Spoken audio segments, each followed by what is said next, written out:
welcome back. Got the Tide Protocol guys in. Gents, how are you doing? Noam, how are you doing? We've also got Mike in as well. Mike's the kind of chief operator at Blockmates. He's the glue that holds it all together. So I brought him along today because he's helping out with something we might be doing with Tide, but we'll get into that in a sec. But Noam, Vincenzo, how are you doing? Hi, Grant. Hi, Mike. Very well, thank you. What about you? Yeah, really good. Really busy, but a good busy, if that makes any sense. Yeah, I've been let out of the closet, so I don't get on many of these. So you've got the pleasure of me sitting in on this as well. So we'll see how it goes there. Noam, how are you? Doing great. Happy to be here, and it's always a pleasure to discuss about Web3. So great, happy to be here, as I said. Awesome. Well, thanks both for coming. And you, Mike, dragged you out the bedroom, out the gimp room. Yeah. So why don't we just do a bit of background on, maybe start with Vincenzo. Like, what was your kind of route into this place that you're in now with Tide, and then we can get on to Noam, and then we'll slowly start getting into the product. Yeah, sure. I'm Vincenzo, co-founder of Elements Labs, which is the company behind the Tide protocol, which is a Web3 marketing protocol that allows projects to engage, acquire, and retain their users in a data-driven way. My background is pretty different. Actually, before starting my career in Web3 almost 3 years ago, I graduated in law here in Italy from Bocconi University. Then I started working here in Italy and in the United States as a consultant. I was in real estate and private equity fields. Then I discovered what Ethereum blockchain was and what was meaning for as a new technology for the internet ecosystem. So I fell down the rabbit hole and understood that that was my path.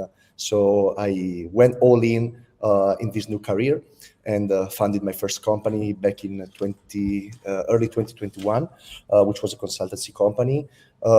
We were helping hedge funds and family offices in Switzerland and Luxembourg to get a structured exposure in DeFi through our technology. So we became better technologists, and we built a team, which is something we are pretty proud of because we think our team is one of the best in the market.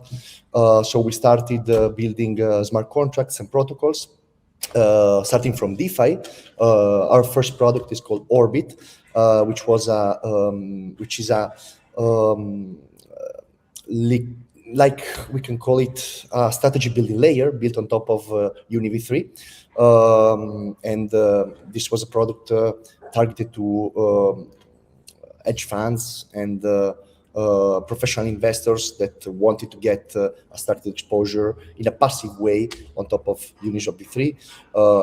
Providing liquidity on Uniswap V3 is pretty complex, so we understood how to help them make it in a passive way, earning better yields than doing it in an active way. So we started with the team I was speaking about before, and we attended several ETH Global hackathons during 2020 and 2021, finishing in 2022. Actually, we won several grants and prizes at these events, starting from the Unicode back in November 2021. We were finalists. We won grants from Uniswap, Optimism. Then other hackathons we are pretty proud of are the Lens Protocol Hackathon. We were among the first grantees of Lens Protocol with what was the very first version of that protocol. At the time, it was called Lens Booster. Then at DAO Hacks, we won another grant with a cool product. But this path culminated in the performance that we had at the ETH Amsterdam back in April 2022, when we've been the fourth most awarded project of the whole hackathon. Yeah, this brought us a lot of attention from top-tier protocols and helped us getting a good exposure to launch Tide and to develop what we are working on right now. So yeah, this is a maybe not so brief introduction about me. I leave the word to Noam. Yeah, I have less experience than Vincenzo. It's going to be way shorter, but let's say I discovered Bitcoin when I was in college around 2020, and I fell down the Bitcoin rabbit hole. And so like when I discovered Ethereum, I started trading some tokens that was maybe better to never discover. And I also did some content creation with an anonymous account, which it went pretty well. And finally, around August of last year, I joined Tide, and since then I've been building Tide with and actually was able also to learn more about the Web3 space from a business side and connect with great people too. So this was my, let's say, brief introduction about how I got into Web3.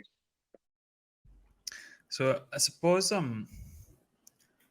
Tide is such an interesting project from our perspective as a content platform, and I suppose it's as useful even if you are a project. So I mean, can we start with like a high level of what Tide is, just to give people a brief introduction and we can start getting into some of the kind of features and what how people could use it, I suppose. But Vincenzo, do you want to start with you, and then if no, Yeah, if there's sure. anything we can add, then just feel free to put in. Yeah, sure. To keep it simple, let's say that Tide is a marketing app for Web3 communities and marketing managers in DeFi, NFT space, and for DAO projects that enable them to build more engaged, vibrant, and organic communities in a data-driven way. What I mean with data-driven way is that we offer two suits. Actually, the first one is campaign editor, no code campaign editor, which is very, very scalable. We will talk about it later. And an analytics suite that helps measure, that enable the measuring of the past results and the effectiveness of the on-chain marketing initiatives on the protocols of the different projects that are spending their resources in marketing initiatives. So we really believe that this analytics suite can optimize based on past campaigns results and protocol activities on different levels, the marketing budgets and how marketers perform these activities right now in the Web3 space. Well, maybe I wanted to ask a quick thing. So Vincenzo is going to explain better how Tide works and the actual features, but it's interesting also to explain why Tide was created. So like we noticed that in the market, like almost no DeFi and general any Web3 project was measuring the impact of their marketing activities. So for example, we've seen airdrops many times being really inefficient, and the projects had no idea if they had a good impact, which kind of user were rewarded, and even we've seen the same thing with NFT giveaways. So this was a big problem, because if you think about traditional marketing, any company measures, let's say, what product it's bought more, what user like, and this enables also to give a maybe better experience to their customers and optimize reward processes.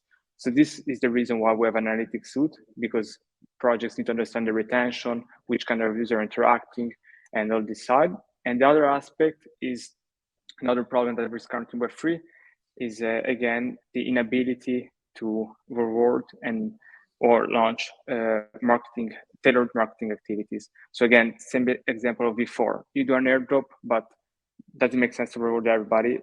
In my opinion, not. And this is why, for example, Arbitrum adopted a data-driven approach, and Tide is also a tool to let's say launch marketing activities, incentivizing any kind of off-chain and on-chain actions, while targeting specific wallet clusters and therefore allocate perks, rewards, and experiences in a smart way. So this is, let's say, the two reasons why Tide was created. So in terms of you I guys, was just going to say mic button if you need to. I know I'm not used to this. No, so in terms of like, obviously you guys have showed us the DApp and we've experienced it. I've experienced it myself in terms of just playing around with it. So in terms of the features themselves, do you guys just want to explain how you've made sure that the features, etc., have made it scalable in the sense that it's not just one size fits all. There's so much like customizability, really, isn't there? So do you guys just want to go into that a bit? Yeah, maybe Dom, you can go if I know that you can. Sure. So, like, you're already sharing the screen. So, for example, if you click on Create Campaign, we have our permissionless no-code campaign builder, which means that anyone can simply visit Tide and start creating their own marketing activities. And the reason are two: by making it open. First of all, it's easier to gather feedback, and at the same time, it's aligned with the, let's say, Web3 marketing ethos, and also giving the opportunity to anyone to try out the app. And like we've released many features since last time we tried. Even today, we released some new action actions, and if you want, I can even show them later on. And so right now, for example, what you're sharing is the first step is creating a project page. So once you go on Tide, you fill a name and email, and you can start creating your own campaign. And in general, the steps are pretty simple. So once you start creating your campaign, just need to fill some information about what the quest will be, then decide which actions you want to incentivize. You can incentivize on any action, so you can monitor any event, such as deposit X amount of tokens on let's say on a Uniswap pool for 30 days, and even more complex ones such as maybe borrow $100 and don't repay it, maybe let's say wait 90 days before repaying it. And obviously we have even off-chain actions such as Twitter, Discord, Lens, because there's also content creators, for example, like you, which give them the opportunity to engage with the community in a different way. And then we have the analytics side, always in the project page, where people can analytics and performance. So for example, you can analyze web CRM, so you can analyze the wallet that they've interacted with our campaigns, for average balance, which kind of tokens they hold. And instead, in the performance side, you can analyze retention and even more important, let's say, useful information such as transaction and wallet interaction before and after marketing activities. So let's explain like that. It may be a bit too general, but by simply playing around with Tide, you're gonna get the feeling that you're gonna understand, let's say, what Tide can empower. Maybe Vincenzo can talk a bit more about this aspect too. We were talking about analytics. Sorry, I lost the last connection about the last. Correct. Okay. So let's say that, this is our latest developments with Tide. You will see more in the next few weeks, but through our analytics suite, you can access protocols and apps analytics dashboards to measure MAU, DAU, the retention curves, and many other metrics. It is possible to see the analysis of the on-chain campaigns and the relative metrics, like the customer acquisition cost, the lifetime values of the different customers, and other metrics. This is enabled by our advanced on-chain action tracking. So basically, we track like every action occurring on the different protocols, and both on a wallet level and on a protocol level.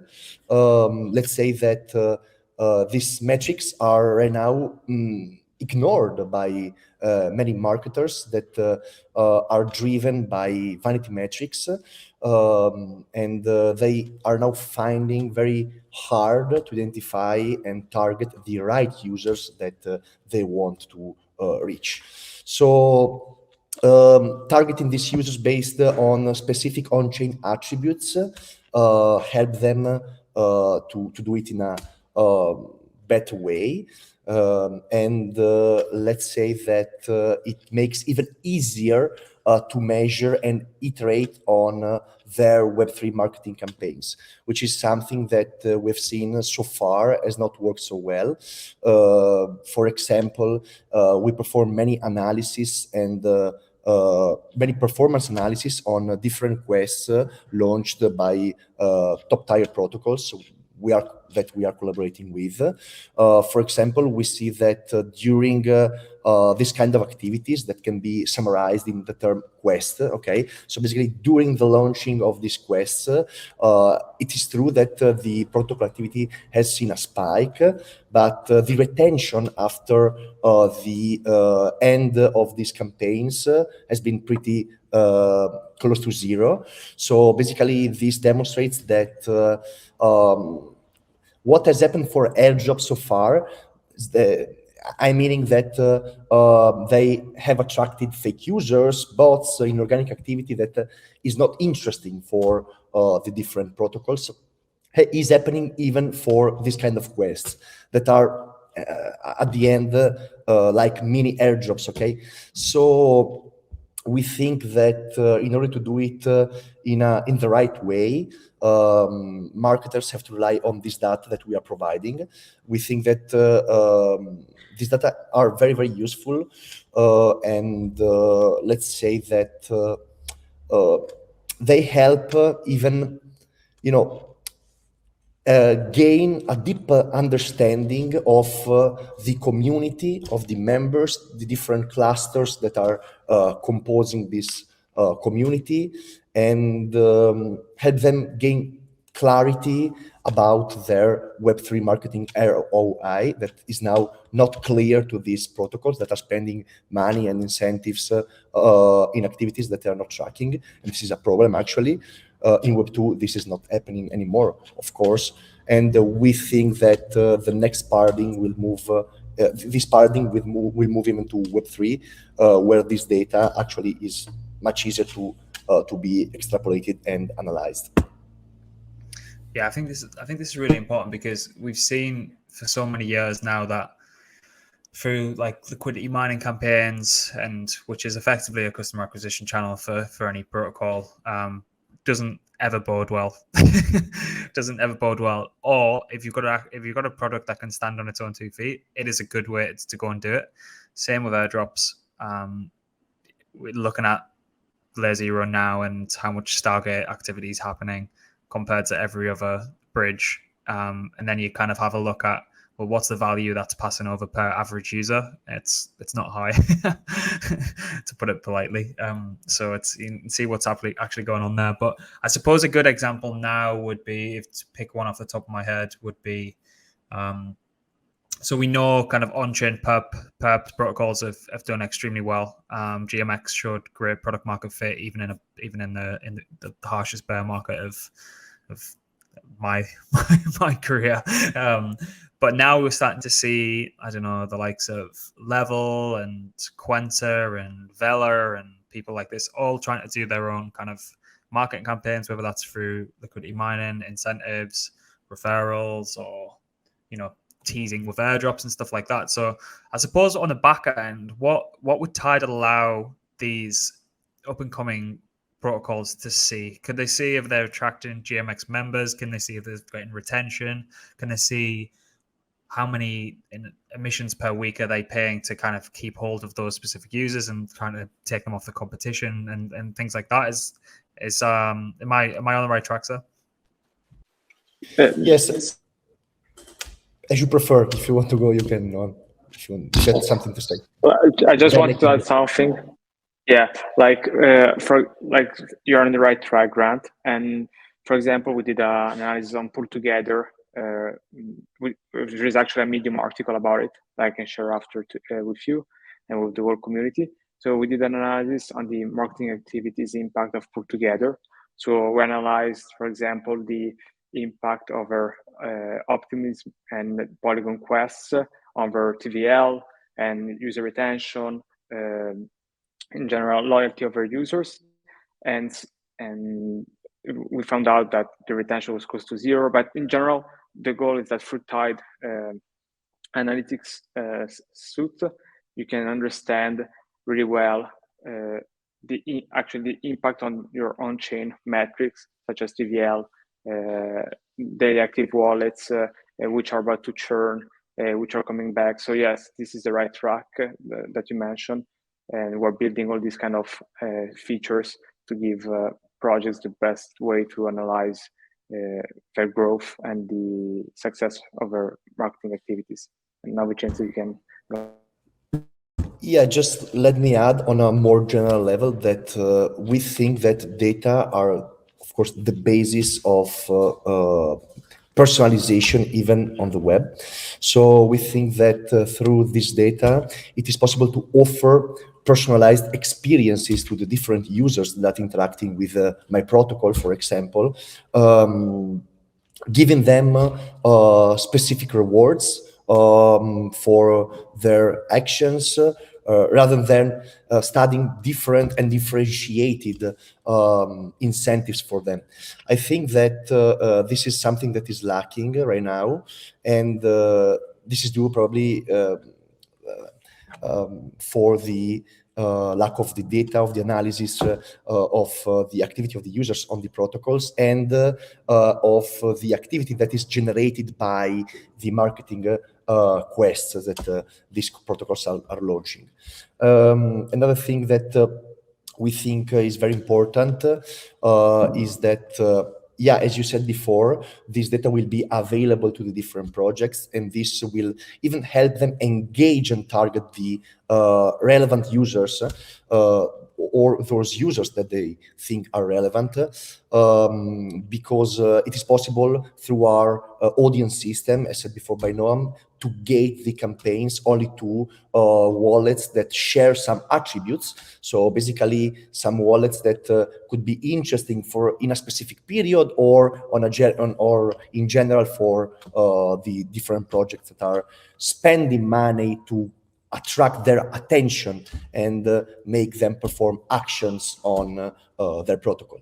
So yeah, on a more granular basis, the data available are many, and we think that we cover a lot of necessities for these marketers and the protocols.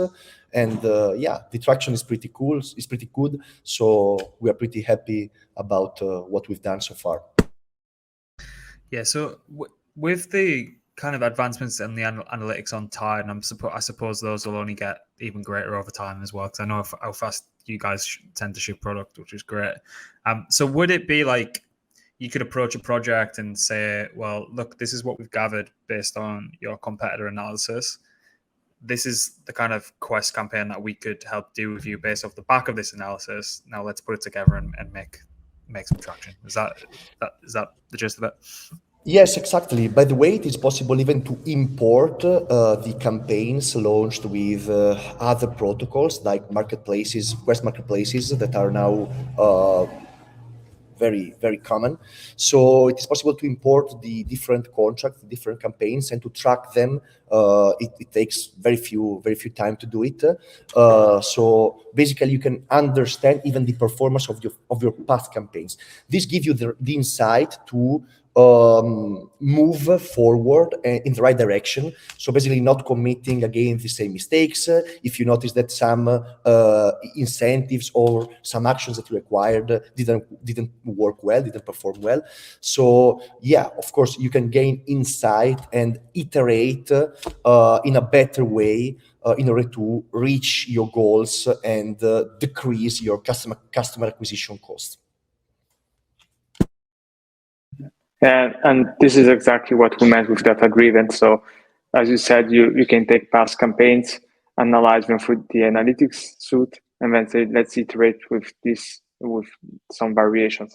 So we did the same thing with Pull Together. In the article, you can find the insights that about their past campaigns, what works and what doesn't, and then we suggested some next steps to try to find a new way to acquire new customers, or let's say double down over existing users. So it's exactly what you said. So in terms of where you guys are at, and obviously it's quite intuitive when you go on the TIE protocol and the dApp itself. So how are you guys approaching, I guess, some projects? I guess what we see all the time is some projects have gaps in terms of their understanding of marketing and how to do it and how to effectively implement it. So how you guys That's very approach it? polite, Mike. Have gaps. Well, yeah. Well, how are you guys approaching that in terms of addressing sort of them issues? Do you have any documentation, or are you guys doing a lot of outreach with newer protocols that may not have that understanding? Because I guess that is a gap in terms of where you guys, with the interface you do have, you could very much bridge that with a lot of the understanding on the analytics side, with the campaign building side. I've just looked there. You've got suggestions on different campaigns you can launch. So how do you guys currently approaching that in terms of outreach, etc.? Great question.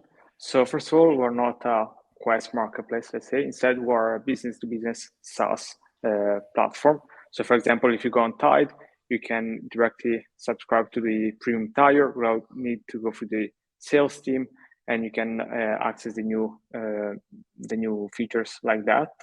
And as I said, we're business to business, so we're not focusing on the acquiring, let's say, or going to the users, but we'll go to projects. And the first step is providing value. So sometimes you need to help them understand what the current issues are.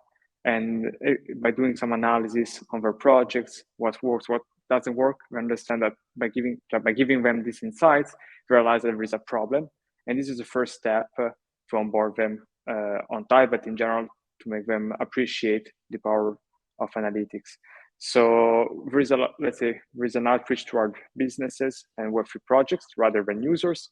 And again, the goal is really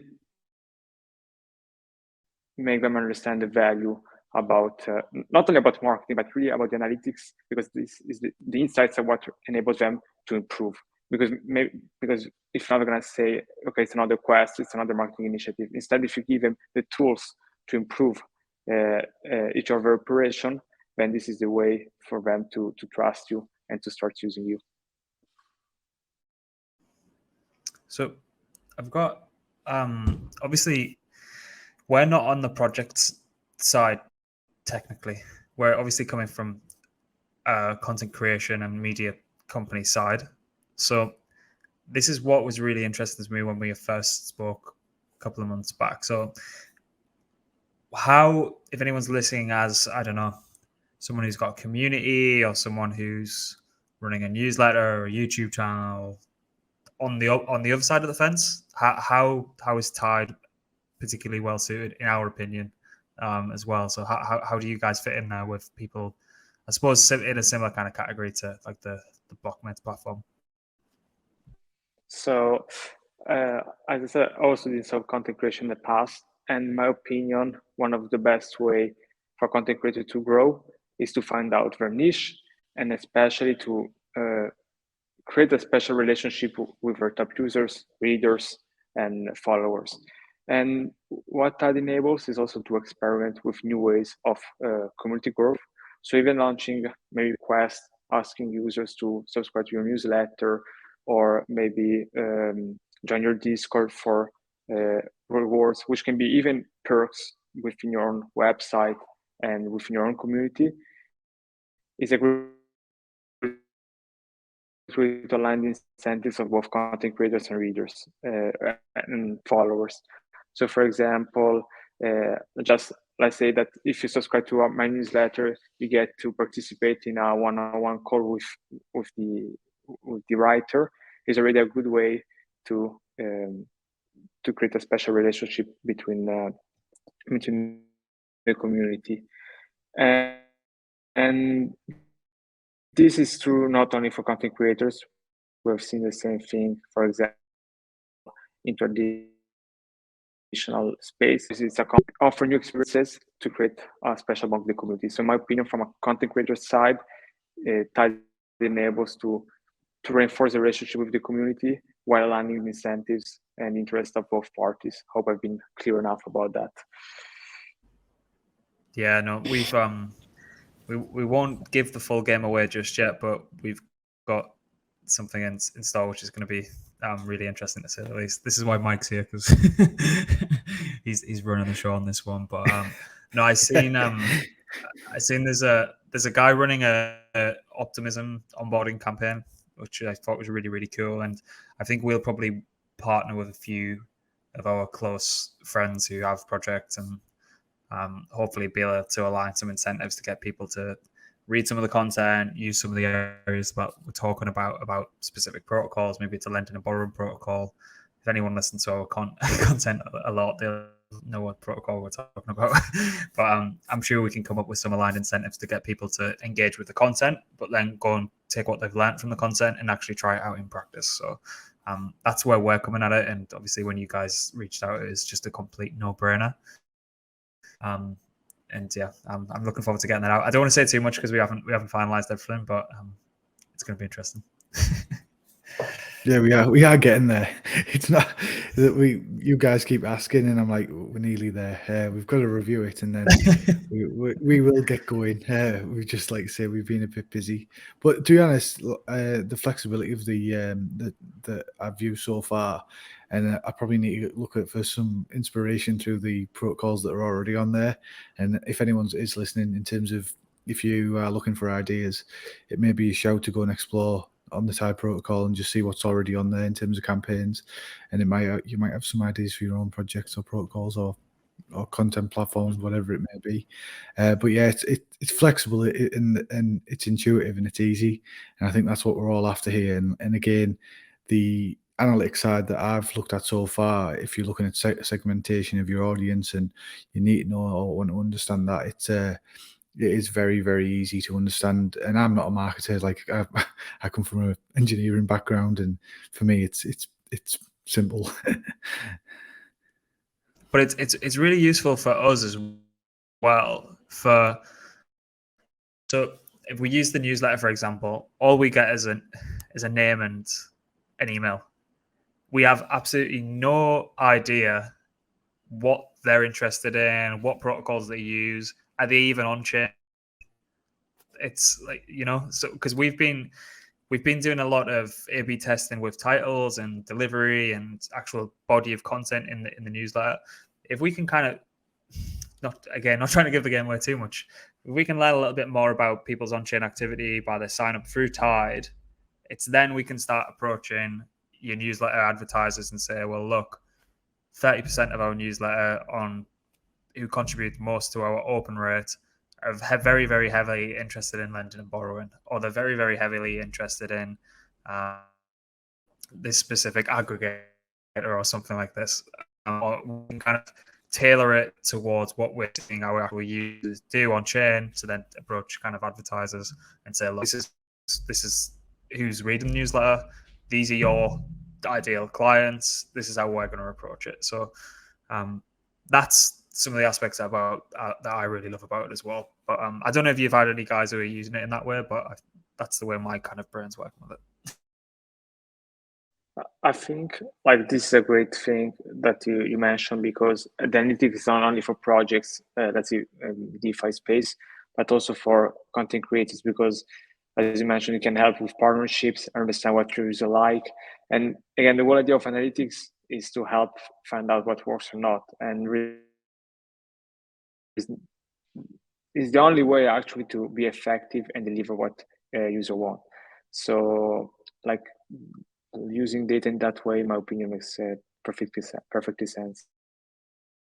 Yeah, as said by you before, this helps you to align the incentives. That's a thing that we think is very important between a project or a content creator and its their communities.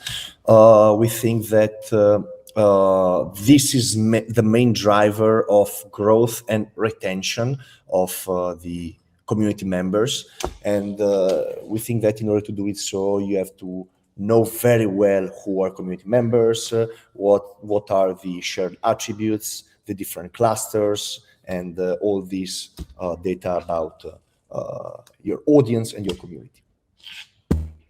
Yeah, because we're going to try it this week. Actually, we're going to ask, because we do have one space left in like the content calendar on the article side and the research report side. So we've asked people who are subscribed to the newsletter who they want us to cover, because we just have one gap, and I'm happy to leave it open for people to suggest who we should cover. But if we had that information on the back end about on-chain activity, we could just be tailoring content towards what people are using at that specific time. That's going to help us out.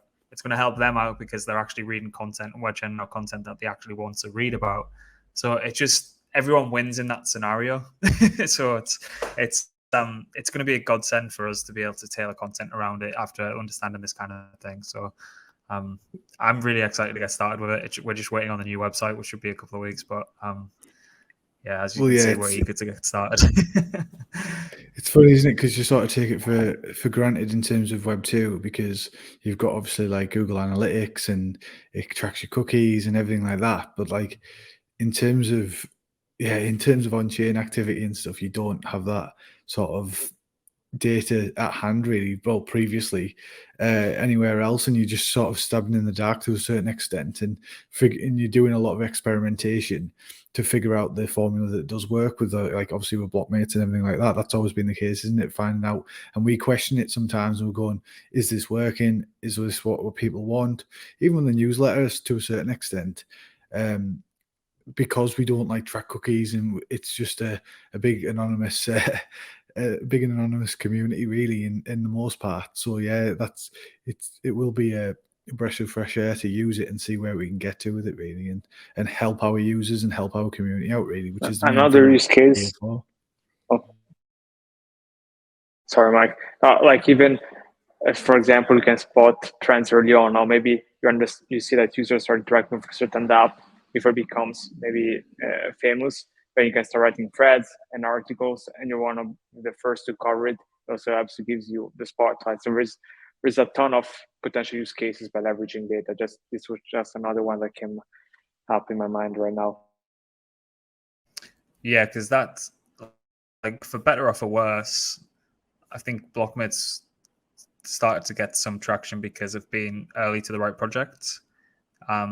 We interviewed the Trader Joe guys last week, and that was like one of the initial ones when that was really early on Avalanche. But again, using it for that kind of thing as well, it's not as if the data isn't there already. That's the beauty of the blockchain. It's just there's no way any one man can sift through all of that data and make use of it. It's physically impossible, particularly if it's, some people might do it if they're looking to kind of follow people into trades or what people like big known wallets are doing for investing. But from a project and a content creation side of it, it's just, there's too much to unpack there. To mine all that data is just seriously too heavy to unpack. So it's going to be so useful.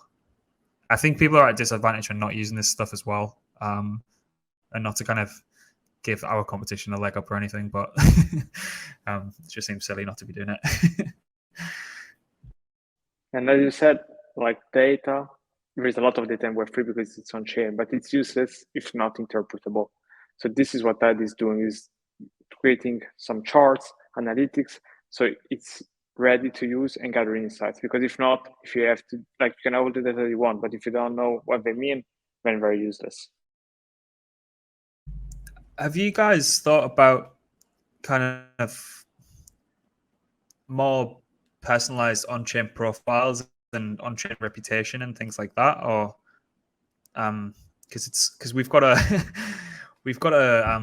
job site, like a crypto native job site, and ideally we'd get to a point in the near future where you could have some kind of on-chain reputation to be tied to your applicant profile. So you sign up similar to like I don't know, LinkedIn, but then also have specific reputational badges that your specific wallet that you've signed has done X amount of activity on chain. You could use that if you're applying for a job, say as a Solidity developer or a business development role or anything like that. That's like very, very far out for us, but we're struggling to find anyone who could help provide that reputation on chain kind of factor.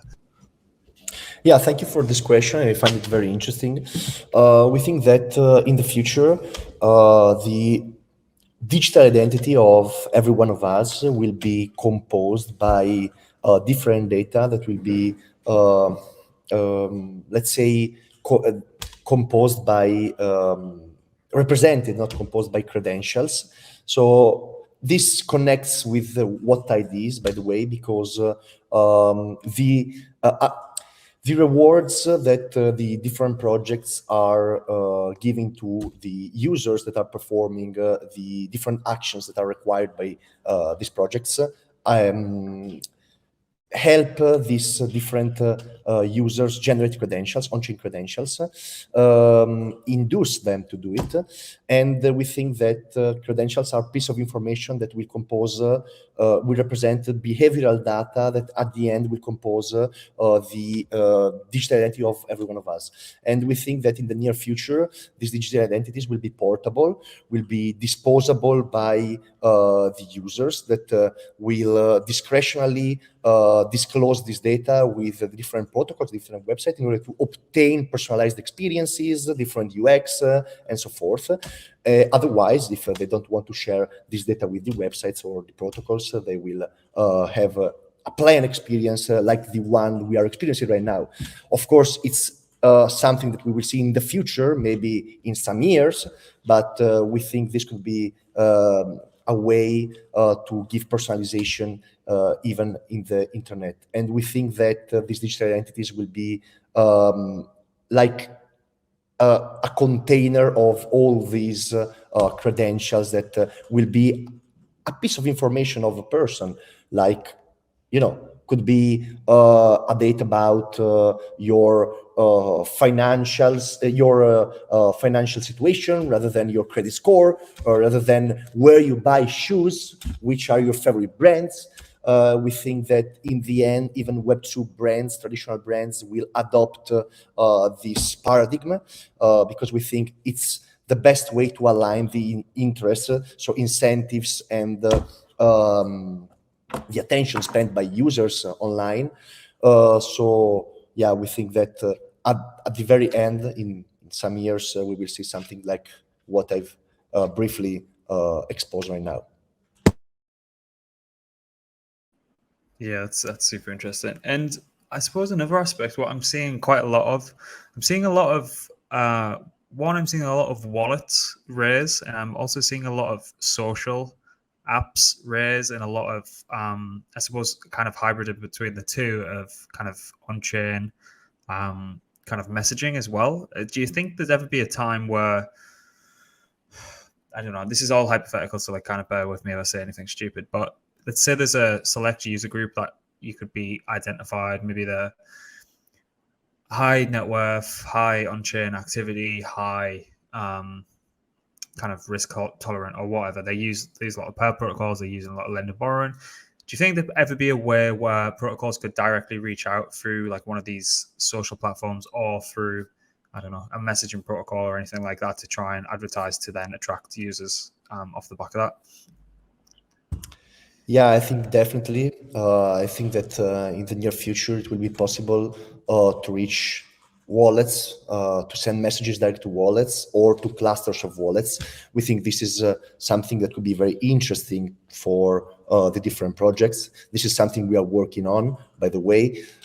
We think that the wallets could be in the future interested to be contacted by these projects, because if they are offered personalized experiences that are interesting for them, that align the incentives, they can opt in to be contacted, maybe even on a regular basis by these projects, to be always informed about the news, the new opportunities, the tailored rewards, or the specific opportunities or experiences that will be offered to these clusters in order to, as said before, attract them and obtain their attention, which is something that right now is not so valued on the internet.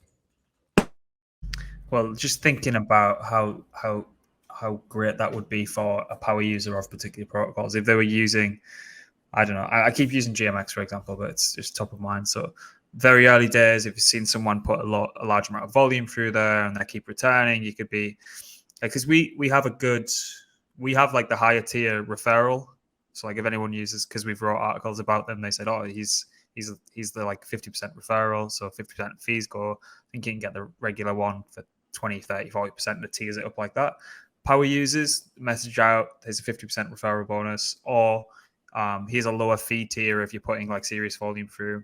I know like the likes of Binance have the kind of VIP tiered structure and things like that. So it's just the more that I kind of dig into this kind of thing, it's really, really exciting. The possibilities are completely endless, and I think you guys are in a very, very good position to kind of capitalize on it, I think. Let's hope. We will work very hard to do it, but we cannot predict the future. Yeah, it's essentially what you're seeing there. It's like a decentralized Google Analytics, isn't it, in terms of the collection of data, and then you're looking at down there, you're looking at creating them links and joining them dots for marketing purposes, which is really like a decentralized Facebook or onwards, isn't it, to a certain extent? But like the pixel. yeah. Well, yeah, it's just like how do you join them dots? I guess this is like initial steps and stuff, and it's like how far does that go within the compounds and within the refinement of the decentralization sort of arm of crypto and DeFi, really. What so how are you guys thinking about Lens protocol and other kind of social platforms? Yeah, we consider Lens protocol something very promising. We've been focused for some months on building on top of Lens. Right now, we integrated the Lens, so it is possible to require actions on Lens and to automatically verify them for using the no-code campaign editor, as said by you before, which is very flexible in terms of actions that could be required, etc. So we think that Lens is very promising because gives data ownership to the different users that that own a profile on Lens, and this is the thing that we think will change completely how social media right now are how social media will be perceived in the future. Right now, everyone knows how social media work. So basically, you accept the terms and condition of every social media. Once using it, you give for free your data to the infrastructure provider, which is something that made at the very end internet a private thing. Because if you consider that the social media are the websites that are most visited by the internet users, you understand that the massive data are generated on top of these channels, but these channels own your data. You cannot do it, and this is a problem that is solved in a very brilliant way by Lens. This new paradigm brought by Lens, so data ownership, complete data ownership on the content created online will change forever how content creators operate and make money online. But not only content creators, even the average user, maybe someone that wants to start writing a newsletter or a private diary or everything that could be monetized or that could be that could be monetized or used for many purposes. So we think that Lens, which is still at its very beginnings, will become in the next future a very relevant player in the Web3 space and in the social media space on a general terms. And if I can add one thing that, in my opinion, you, Grant, and I can appreciate about Lens is that right now, if you have a Twitter profile, let's say you have 50,000 subscribers, then you need to go, like if you want to open a YouTube account, you need to start all over because you cannot bring your users from Twitter to YouTube. And same thing for any social media platform where it basically seals. Instead with Lens, you create one profile and then you can build, like projects can build upon it. So you can use maybe the Twitter version of Lens, have 10,000 subscribers, and when you start your YouTube channel, let's say based on Lens, you're gonna have already your 10,000 subscribers. So it's also a great way to avoid losing followers around the different platforms used for content creation. Yeah, because we're in a bit of a funny place, and it does keep me up at night sometimes. Where we're quite heavily reliant on Twitter. YouTube's really, really tough to grow. The newsletter's going in the right direction. I will give it that. And then your likes of Instagram and things like that. If Elon Musk decides to have a bit of he wakes up and crawls out of bed on the wrong side one morning and decides that all crypto content is like completely banned, then we're in a bit of a precarious situation there. So yeah, that'd be great to be able to pull people over. We try our best, but some people just are stuck on Twitter. Some people, it's different audiences across the board. But I like to be kind of everywhere. Listen to a lot of podcasts, read a lot of newsletters, scroll endlessly through Twitter. So and even just having the creators on all three platforms from a user's perspective or a consumer's perspective, it just be infinitely better, I think. Yeah, it's because you're employing like 6 different strategies, aren't you, across platforms? So you're not just like you've got our Twitter strategy that we're quite refined and we know what we're doing, but then you start to go down the rabbit hole on another platform, and then it's a different audience, and like again, you're completely changing the game with your strategy when you move onto a different platform, which is for a smaller team as well. It's particularly difficult to obviously implement, and you don't realize like how it becomes a very scalable event for any operations or like any team when you are looking at multiple social media platforms to try and tackle it any one time. So I think it is quite interesting how you said there where you could build one sort of coherent platform, and if you could get your users to drive and use that, then your strategy would be well refined and optimized then. What I think is going to be really interesting for us, particularly on the newsletter side, and we'll probably try it with YouTube as well.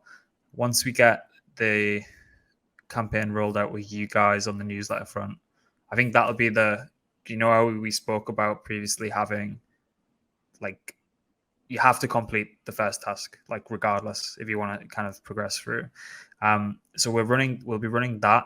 We'll be running Facebook ads, which aren't going too well. And we'll also be running what was the third one? So Beehive, our newsletter platform, they've just introduced this thing where you can effectively put a bounty as a recommendation bounty. So for every one subscriber, you pay the other newsletter like $1, or you set your price there. So we'll effectively have like a 3-pronged attack on it, as well as like organic socials. And I kind of already know who's going to come out on top, and I know it's going to be Tide because it's more of a tailored audience. So hopefully we have some nice data to share with you guys over the next 6 weeks as well, once all those 3 campaigns run simultaneously. It will be fun. All right, Mike, anything else from you before we wrap it up? No, I think we've covered most of what I had on my list, to be honest. It's been a pleasure to talk to you guys again. And we're looking forward to getting things going. Thank you very much, guys, for inviting us, and the pleasure was totally ours. And hope to make a great campaign together, great series of a campaign together. Thanks, guys, again for hosting us, and we're gonna attempt to have the opportunity to talk again in the next few weeks. Yeah. All right.